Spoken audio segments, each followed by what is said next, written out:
Alex Elkins gets it poked out of bounds there by number 11, Jacob Muncie. Pretty smart play by Alex. I thought he was the one that touched it last. Trying to figure out why he's letting it roll out of bounds. Smart play. I tell you, I don't see a number 12 on their roster, and I got their score right out of the scorebook. So, could be a technical maybe, but I'm going out on a limb there. 33 checked in here, Tony, for Lincoln County. Is that Sansom? Kenny Holton, the sophomore. Okay. And I missed who got that one. I think that was number 23, actually, Cody Jackson. That's who's getting it on my book.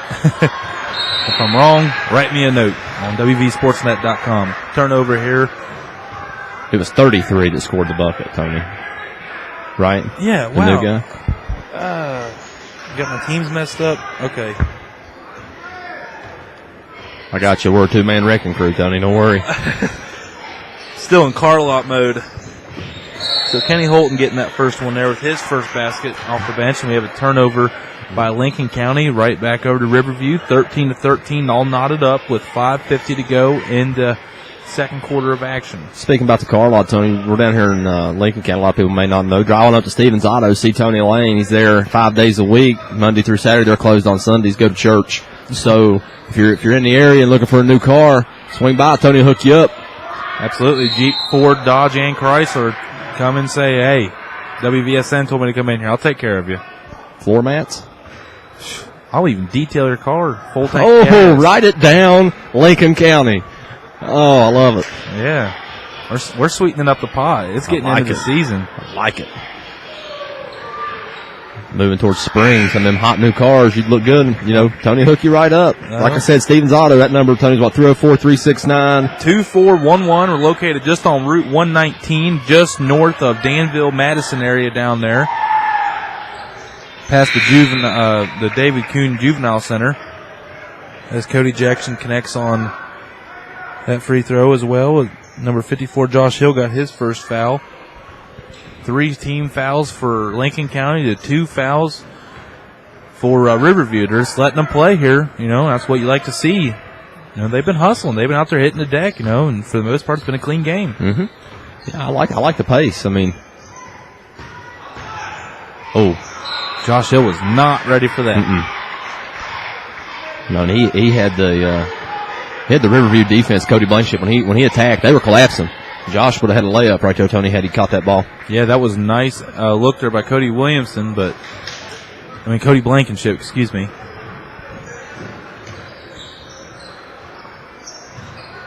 Tell you what, Lincoln County doing a good job with the perimeter defense here tonight, and right there's an example of it, forcing another turnover on Riverview. The Raiders having a little problem trying to get into their offensive sets. They can't crack that three-point seal. I got tickled, Tony. Like, you talk about defensive intensity. I look over Rodney Plumley on all fours in front of the bench. He was, as that turnover happened. I mean, maybe they're getting intensity from their coach. Yeah, hey, we've seen the Skyhawks thrive off Jason Kingery's enthusiasm. Why can't it work for Plumley, too? That's right. You know, that just means that he gets a lot out of his players. Alex Elkins not able to connect on it. Josh Hill not able to save the rebound there. He tried to tip it out, but LaShawn Beston gave it up. Off the rebound to number 22, Charlie Stacy. That's a strong rebound, too, Tony. I like it when they come down, take command of the ball, you know, get their elbows, get real wide. Nobody can get in there to you. Number 12, shot up, no good. With 15, he just continues to make an impact. Yeah, he's got 10 of their 17. 17-13, Lincoln County down by 4.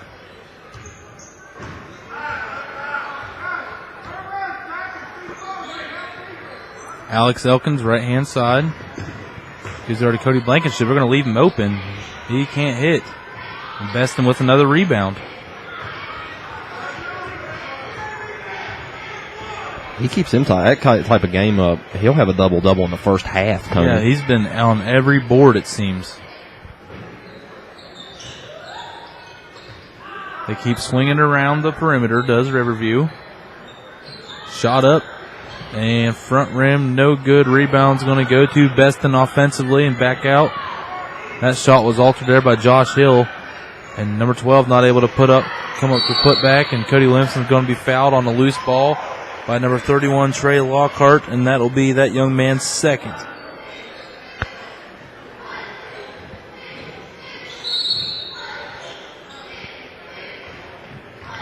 Nick Sansom, Cody Williamson, and Tyler Coburn coming in for the Panthers for Josh Hill, Alex Elkins, and also Kenny Holton. No, they're going to get Kenny off the floor here. They had 6 players. As much as Lincoln County would thrive having 6 players on the floor, they will not allow that. Yeah, I'm sure Plumlee wouldn't mind having 6 out there for a minute. Hey, come on, man, just one possession. Experiment. That was the sophomore. Just nerves probably getting to him, Tony. Cody Williamson with another layup. He's got 10. Matching Beston. What's what you do, man, against a man-to-man defense? Just keep motion, just keep running, because that's the thing that makes a man-to-man defense work is when you don't move. And here on the other end, Lincoln County, that perimeter pressure with yet only a 2-3 zone defense. So even more impressive on their defensive stops on the three-point line with only 2 guys out there. Shot up, no good. As you saw, Lincoln County coming up with the rebound. Nick Sanson over to Cody Blankenship. Timeout taken by Coach Plumlee as Coburn hits the deck yet again. 2:32 remaining here in the first half. 17-15. Riverview up by 2. The visiting Raiders, coming out being led by LaShaw Beston. I'll have to get back to you on the year of the young man, but, if he's got any more years coming, that's great news for Riverview.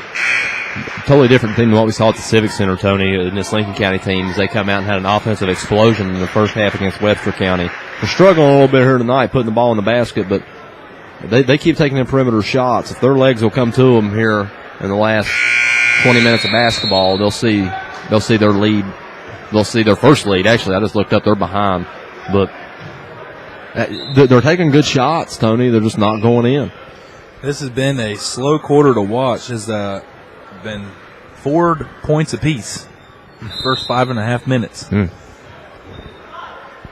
It's like watching paint dry so far, Bear. But teams are going to go. Sometimes teams go on mutual droughts, and the first one to snap out of it normally, gets a big lead.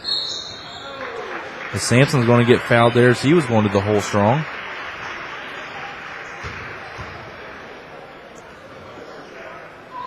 Going to give it to number 14.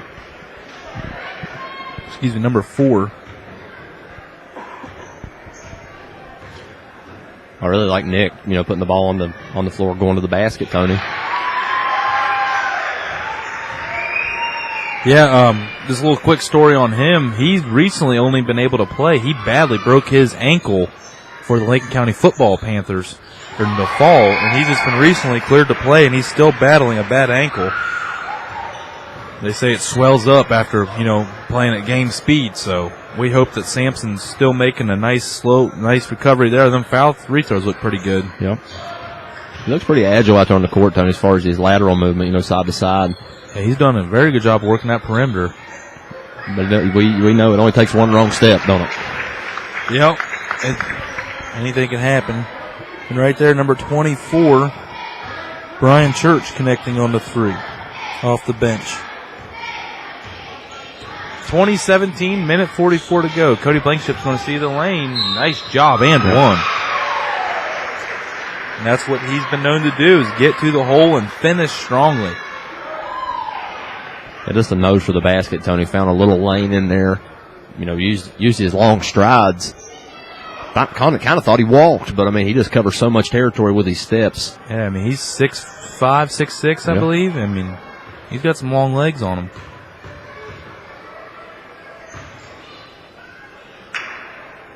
And the first and his 3-point play the old-fashioned way is complete.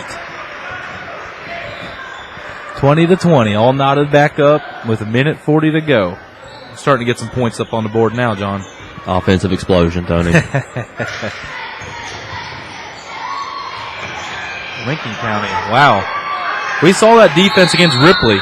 Yep. When they stunned him out there, they sat back and then wait for Plumlee to yell go. Right. And they take off. I mean, they get out there quick. Yeah, they do, Tony. They wait on their coach, call the dogs, ain't they? Yeah. That just shows you what kind of control Coach Plumlee has of his team. How well they're in tune to what he's saying. You hear a lot of teams be able to react to the coach's whistle or the stomping of their foot. Just his voice, I'd say, keeps him up at night, Tony. Oh, yeah. Hunter Lambert with the steal. He's going to race down the floor. Nice block there by number 24.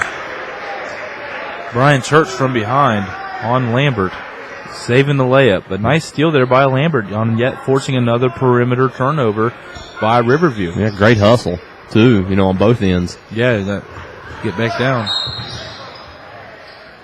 I thought he was part of the 4. Pretty sure he can't do that. The referee is supposed to be part of the floor. And he just made himself part of the game. That's all right. Yeah. Luckily it happened in the first half. Yeah. Not in the second. Yeah. Can't be too critical. He did such a good job with the anthem. Is that the anthem singer? Yeah, that's the anthem. Yeah, we can't knock him. He done pretty good. His colors don't run. That's your one freebie. Other than that, me and Tony will be all over you. We should slip him a note under in the locker room at half. You are forewarned. Do it one more time. Turnaround jump shot, no good, and over the back is going to be the call on number 24, Brian Church. That'll be his first personal foul. Team 6. So if there is a foul in the last 43 seconds here of the second quarter, Lincoln County will go to the line and shoot 1-1. Hunter Lambert going to bring the ball up the floor. Let's see if Lincoln County is going to go for a quick shot here. Yes, they do. Cody Williamson getting his third 3 of the half. He's got 13 now. Yeah, that's our first lead, Tony, since early in the first quarter. Yeah, right on the money right there. Thank you, John, with that. 23-20 actually is your score, as Foster John just said. Lincoln County with a 3-point lead. 18.4 seconds left, and Riverview will take it out underneath their own basket. Tyler Coburn's going to rush and check in and get Alex Elkins. He's going to join on the court Nick Sampson, 41, Cody Blankenship, 14, Hunter Lambert, and 20, Cody Williamson.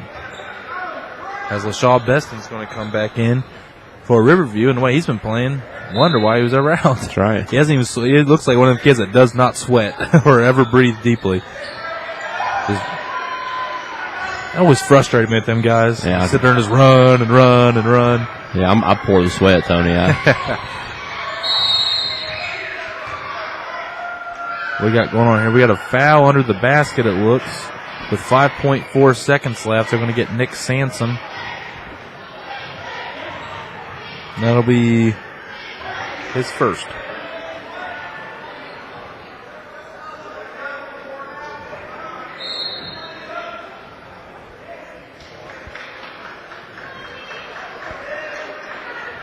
Lincoln County's got to be careful here, Tony. On the last inbound play, they went man-to-man. When they stack these players like this, it's like a Chinese fire drill. People's going to be going everywhere. Yeah, you got to be very, very careful of not losing track of your guy in that. That was a nice inbound. That was a nice inbounds pass play there by Riverview. We have a foul here. They're going to give it to 23 of Cody Jackson. I believe that'll be his first personal. Team 7th, but it was a little confusion here at the store. They're asking if it's going to be 1-1. Okay, they are going to confirm the 1-1. Who's going to shoot him, Elkins? If he was the one, I forget who was fouled.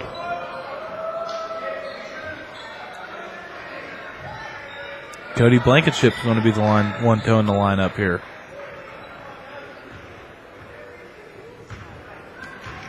That's a big foul, Tony, with 1 second left. Oh, it's huge. 1 second left. They can go with the 2-possession lead after they were being down for pretty much the whole first half. And he connects. So we will have the chance to push it out to a 5-point lead. It's at least got it to a 2-possession lead at 24-20. Again, just 1 second left, so as soon as the inbound's here, expect for a long heave-ho.